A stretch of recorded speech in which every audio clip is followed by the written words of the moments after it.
all things, I am He. Nagpakilala na ngayon si Jesus Christ na siya yung Messiah. See? So kapag tinanong natin ng ganun, nakita natin yung sign ni Jesus Christ, I perceive na nananahan na sa akin si Jesus ng Messiah. Nananahan na ako sa iyo. Paano kung sabihin niya sa iyo, nananahan na ako sa iyo? Ayaw mo lang gamitin yung power na ibinigay ko? Nasa inyo na si Jesus Christ Kaya lang, sabi niya, hindi nyo ginagamit yung power. Kaya hindi nyo makita. Gamitin nyo ngayon, makikita mo, nasa iyo nga si Jesus. May dominion nga siya sa iyo. Naghahari nga siya sa iyo. Hindi ikaw yung gumagawa nun kapag gumaling yung may sakit. Kundi sa akin, hindi ka gagaling. Huwag mo sasabihin yun doon sa Panginoon. Kundi sa akin, hindi ka gagaling. Sa pangalan ni Jesus. Naku, sabi niya yung 70 na nagpalayas ng mga demonyo. Panginoon, yung mga demonyo man, nagsisilayas sa amin. Sabi niya. Nagsisisuko sa amin. Sa yung pangalan. Huli, no? Kundi sa akin, hindi ka gagaling. Sabi niya, huwag mo sasabihin, kundi sa akin, hindi ka gagaling. Sa pangalan ni Jesus. Huli si Jesus. Kung sinabi mo na, pinagaling ka ng Panginoong Hesus sa iyong pananampalataya. Ibalik mo ang kapurihan sa Diyos. So kung ganun, naku, 11:20 na pala.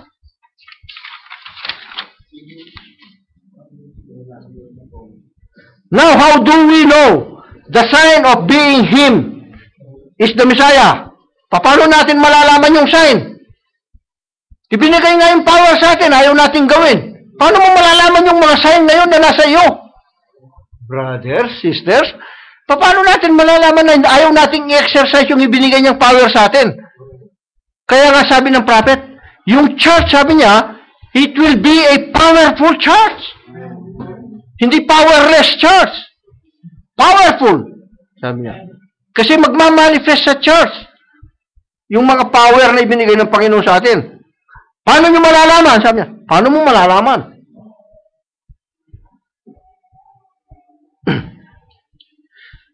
So when He performed those signs showing Himself as a prophet and Messiah, no? Sinabihan niya ngayon yung babae, nakilala siya ng babae. So yung babae ngayon, kung nakilala niya, mas lalo nating kilala ngayon ang Panginoong Jesucristo. Lalo mo pang mapapatunayan yan pag ginawa mo ang sinabi niya. So that was the Messiah. That was the Messiah on that woman in the well, the Samaritan woman. And this is the Messiah na sa atin, na may dominion sa atin, na siya yung hari natin, no? Pinakahari natin.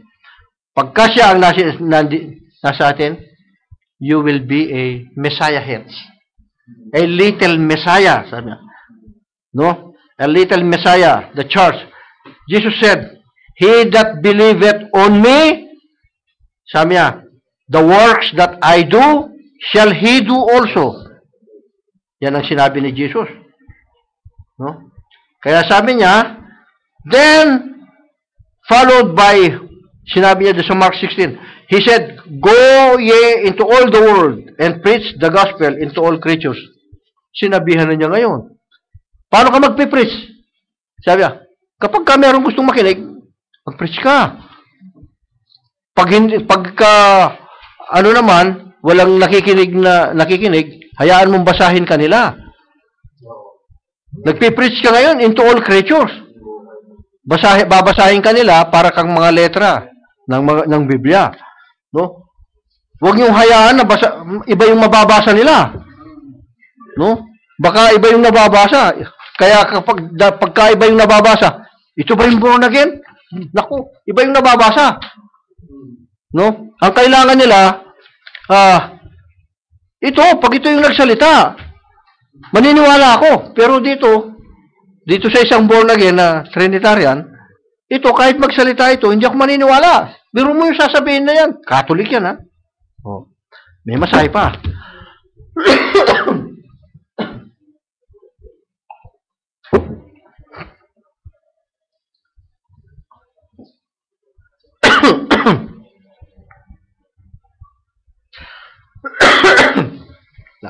natin yung iba. Pero, ang ganda pa na sana ito, mga ito.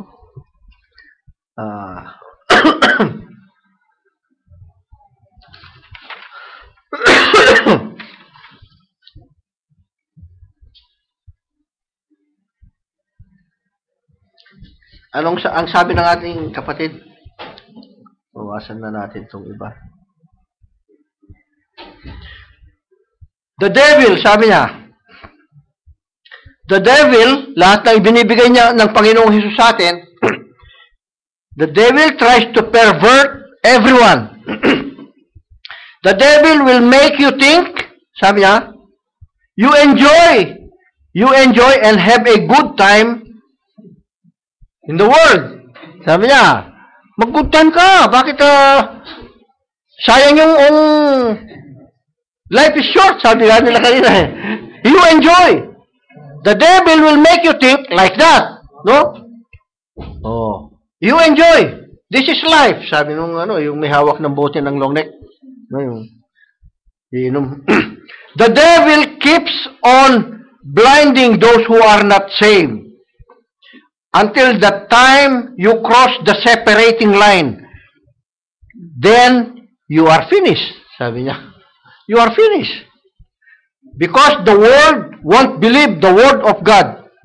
Bakit? Sabi niya, why? The Bible said, sa Timothy, sabi niya, in the last days, they would be heady, high-minded, lovers of pleasures, more than lovers of God, truth breakers, false accusers, incontinent, and despisers of those that are Messiah heads.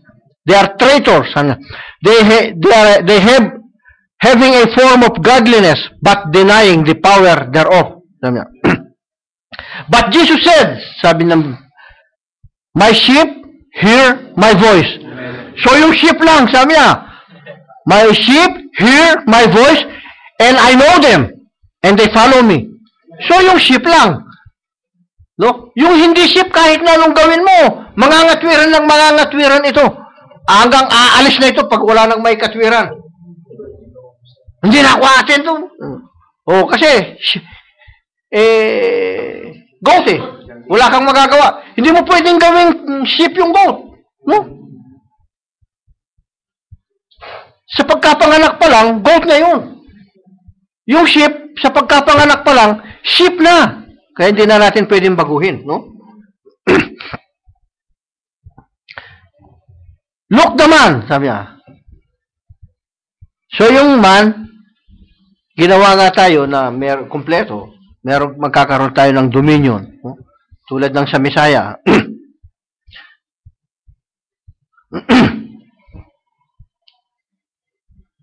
So yung iba na pag-sharingan natin kagabi na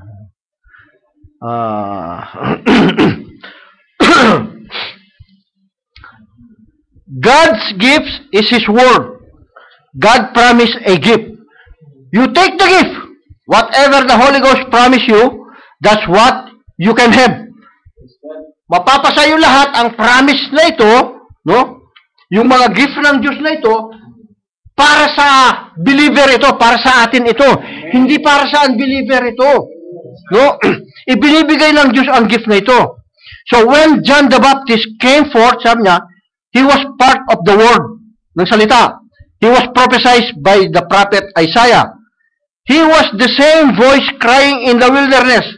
He showed the gift as a Messiah head. He got his position. Ano yung position niya? Anong prophecy? Sa Isaiah chapter 40, he is the voice crying in the wilderness. Kaya nung tinatanong siya, are you the prophet? Are you, kung anong tanong sa kanya? No? I am the voice. Ipinakilala niya ngayon ni John the Baptist na, I am the voice crying in the wilderness. Ako yung pinrapisi ni prophet Isaiah na humihibik doon sa ilang. No? Yun ang ano niya. Ngayon, ang sabi niya, he showed the gift as a Messiah head. He got his position to cry in the wilderness. And perfectly fearless. Wala siyang takot. Ang dala-dala niya, yung salita ng Diyos. Walang takot na mga mag-rebuke, mangaral. when John came, sabi niya, walking, he said, habang naglalakad siya, repent, sabi niya, for the kingdom of heaven is at hand. Yan ang isinisigaw ni John, no? That's when the mountains skip, sabi niya, like,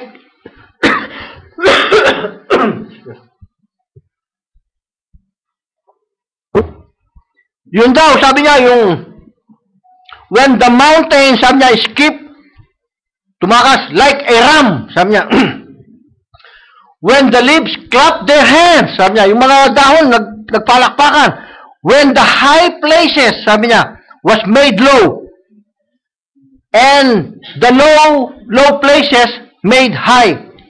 So, papatagin niya, no? See, what man calls great, sabi lang,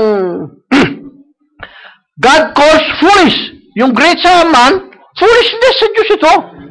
What God calls great, man called it foolish. Baliktad, no? Magkabaliktad. Pag sinabi ng Diyos na great ito, foolishness lang ito sa tao. Pag sinabi mo kailangan mabunag yan ng tao, foolishness lang ito sa mga tao. Kasi unsaved sila eh. Walang kwenta sa kanila. No? Pero, ano yung great sa kanila? Pag hindi ka naniwala sa Holy Trinity, hindi ka maliligtas. It's great for them. No? But it is foolishness to God. Amen. So, baliktad. So, when John the Baptist came, he shake the world. Sabi ng ating kapatid. He shake the world. He rebuke. He preach boldly. So, nung dumating si John the Baptist, ang sinyake niya, yung sanlibutan, yung mundo. No? But, sabi ng ating kapatid, but this gospel, this revelations, it's not going to shake the world. Bah, anong isishake ngayon kung hindi yung world? It will shake the churches. It shakes every individual. Pag hindi ka nga naman na-shake, no? Pag kinurek ka ng kinurek, hindi ka na-shake, walang epekto. No? It will shake the churches. Kaya pag sinabi mo sa mga churches ngayon, hindi biblical yung Holy Trinity, God the Father, God the Son, God the Holy Spirit. First person, second person, third person. Masishake ngayon. Hindi! Lalaban. No? Hindi maniniwala. Yun ang isinishake ng gospel ngayon. Ng message. Hindi yung buong mundo. Hindi nga kilala ng buong mundo. Yung message na ito eh. Yung mga churches ngayon ang nasishake. No? At yung mga bawat individual. Pag wala kang mali, wala kang maling ginagawa, hindi ka na masishake, may-stimulate ka. Hindi ka masishake. Pero pagka meron kang maling ginagawa, masishake ka. Ako na naman yata yung pinariringgan doon. Nasishake ka sa puso mo, ako na naman siguro itong pinariringgan. Hindi! Nasishake lang tayo kapag may mali. No? No, sabi niya, it is church shaking. It shakes every individual. It makes everyone straight. Gusto lang pala tayong maging straight. Gusto lang pala tayong maituwid. Ang boastful, gagawing humble. Oh. Pagka boastful pa rin yung pastor, mayabang pa rin yung pastor, kiniklaim niya na kung hindi sa kanya, hindi ka maliligtas, hindi mo maintindihan, boastful na pastor ito. Iwanan mo yung pastor na ganyan. No? Hindi ka maililigtas ngayon dahil lang doon sa pastor na ganito. Kailangan mag-humble siya. Pag narinig niya yung tama, nga no. Noon pala, mali pala yung ating napag-aralan noon. Mali pala yung ating sinusunod noon. Mag-humble tayo kasi mataas yung salita ng Diyos eh. No? Hindi yung mataas yung pastor. Wala.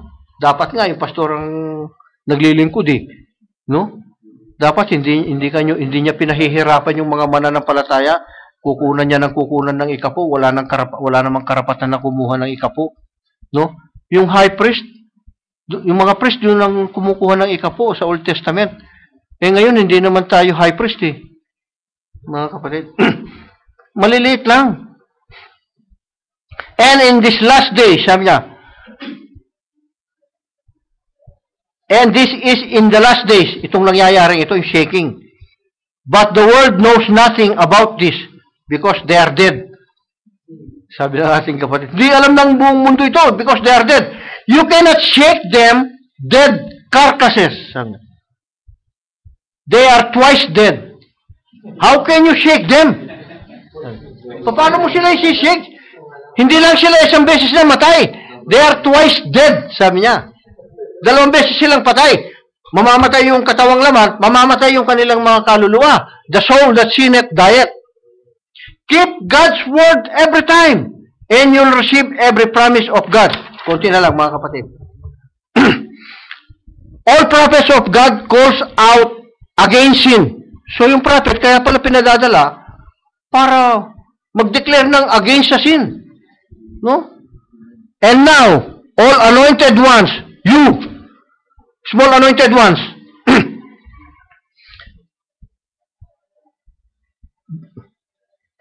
all anointed ones do, and God keeps His word to everyone. No? Mananatili. God will keep His word to all of us. No? Matututo pa rin niya yung, I will never leave you, nor forsake you, till the end of the world. Hindi ko kayo iiwan, hindi ko kayo pababayaan. Gagawin ng Diyos ito. And you will receive every promise if you go through the Pentecostal clearing. Sabi niya, matatapos tayo, kunti na lang. If you go to Pentecostal clearing, sabi niya, paano kayo ito? Nung sinusulat ko ito, mga kapatid, you know, if you write a check, sabi niya, no? If you write a check, they won't pay the check till it goes through the clearing, sabi niya. Clearing house or clearing process. Aba, kung may check ka nga naman, pumunta ka nga sa bangko. No? Kung babayaran ka agad ng bangko yan sa'yo, sabi niya, you wait for 3 days for clearing. Kung may pondo nga o wala. Di ba? Ngayon, after it is being cleared, sabi niya, they will pay the check. Babayaran nila yung check. Di ba? Now, when you say you repented and you're ready to go through the clearinghouse, God will pay off with every gift He promised. So, babayaran ng Diyos. Kapag clear ka, ha? Ibibigay ng Diyos sa'yo kung clear ka. Eh kung hindi ka clear, He will not give it to you. Hindi niya babayaran. No? You try, sabi ng ating kapatid. You try Acts 2:38 and see if that is the clearinghouse to make you clear, sabi niya. So Paul mentioned in Acts 19, sabi niya. Sa Acts 19, merong mga nabautismohan kay John the Baptist. Sabi niya, which had not been through the clearinghouse. They are not yet cleared. Kaya nga, tinanong sila ni Paul, sabi niya, Paul said, have you received the Holy Ghost when you believe? When you are clear? When you believe, tinanggap niyo ba yung Holy Spirit? Sabi nila, we don't know whether there is a Spirit, Holy Spirit or not. Hindi namin alam kung mayroong Holy Spirit. Kung ba, sabi ni Paul, then, how are you baptized? Paano kayo nabautismuhan? Nabautismuhan kami sa bautismo ni Juan sa tubig, sa pagsisisi, sabi niya. Sabi ni Paul, that won't work. Sabi niya, you got to go to the clearing house to clear your sins. Sabi niya, you've got to go to the clearing house to make you clear. Sabi niya. Anong ibig sabihin ni Paul? Sabi niya, you have to go to the clearing house. You have to go to the Acts 2:38. Para maklear yung mga sins ninyo, sabi niya. Para maklear yung mga kasalanan nyo. No? Ganda ng mga illustration, mga kapatid. So, in Acts 2:38, God honored the check. Hinonor ngayon yung, naklear yung nasa Acts 19. Di ba? That went through the clearing house and they begin to speak in tongues. Dumating ngayon yung mga gift ng tongues, yung prophecy, no? And they magnify the Lord. Bakit? Na-clear yung mga kasalanan nila. Doon sa baptism ni John the Baptist, hindi napatawad, hindi sila, repentance lang kasi yun. Pag nag-repent ka, hindi ibig sabihin napatawad ka. So, ang kailangan, sabi niya, everything is signed in the name of Jesus Christ. So, kung hindi ka nabautismuhan, hindi ka na-clear sa name of the Lord Jesus Christ, there is no remission of sins. You are not yet cleared. No? You cannot sign any other name. You cannot sign the name of the Catholic. You cannot sign the name of the Baptist, the Methodist, the Protestant. You cannot sign na born again Baptist kami, born again ano kami. You cannot sign that name. You can only sign the name of the Lord Jesus Christ. So kapag ka sinign mo yung pangalan ni Jesus Christ, God will clear your name. God will clear your sins. Babayaran niya kayo nito. Ibibigay niya, anong ibabayad niya? Yung mga gifts, ibibigay na niya sa iyo. Or don't come signing. Pag nag-sign ka, kaya sabi na ni Jesus Christ, pagka nalinisan ka, sabi niya, o na-clear ka, hindi rin pwedeng pang-clear yung mga titles, sabi niya. Hindi pwede yung, I baptize you in the name of the Father, Son, Holy Ghost. Hindi pwedeng ipang-clear yun sa kasalanan. Sabi niya, hindi ka ba malilinisan? Hindi i-honor yung cheque. Kung title yung ipipirma mo. O kung father ka, father ba yung ipipirma mo dun sa cheque? Hindi i-honor ng bangko yan. So, ipirma mo yung pangalan ni Jesus Christ. He will accept. Tatanggapin. No? So, Jesus said, pagka yun na ang ipinirma, ask the Father anything. Ask the Father anything in my name. Sabi niya, in my name. Hindi yung other name. No? Anong gagawin? Panginoon, as a Baptist, I will bigyan mo ko na ganito. Hindi i-honor ng Diyos yun, no, mga kapatid. Hindi i-honor yung name ng church mo. Walang church na papasok sa langit except the church of the Lord Jesus Christ. Kaya yung itinayo niya, upon this rock, I will build my church, and the gates of hell shall not prevail against it. So yung church lang na ito. The Messiah heads lang ngayon ang bubuo ng church. No? Don't come signing or saying, Lord, pagka pinagaling mo ko, maglilingkod na ako sa iyo. Don't come signing like that. Pagka binless mo ako, I will serve you. Kung hindi ka ba i-bless, hindi ka na mag-serve. Mag-serve ka muna, i-bless ka ng Diyos. Gusto kasi, yumaman muna bago maglingkod No? Nung yumaman, lalong hindi na nakapaglingkod kasi magtatayo ako ng business pa nito. Wala na. Hindi na nakapaglingkod sa Panginoon. No? Don't come like that, sabi niya. But come, tell the Lord, I am a sinner, Lord. I am not worthy to come into this worship house. Hindi ako karapat-dapat. Patawarin mo ako sa mga kasalanan ko, sa mga mali ko, ano man ang pagkukulang ko, punuin mo. Yun ang gusto ng Diyos. Doon pala natutuwa yung Diyos sa isang lumalapit, no? Then the Lord will honor that. God will pour out His Spirit, His Holy Ghost, the Holy Ghost, and you will be a Messiah head, a little Messiah. So Messiah heads, exercise the power. Amen. Take the gift. Use the talent He gave it to you. Don't keep it, or He will take it back again. Mawawalan kayo. So praise God. God bless you, brothers and sisters. Pagpalain kayo ng Panginoon. Let's stand for a while, mga kapatid. Magpasalamat tayo. Totoong medyo mahaba-haba ito. Mga nilaktawan ko na yung, no? Pero ang ina-emphasize nito that we are a small God. A small Messiah na dapat na ima-manifest ang mga bagay na ito sa atin. No?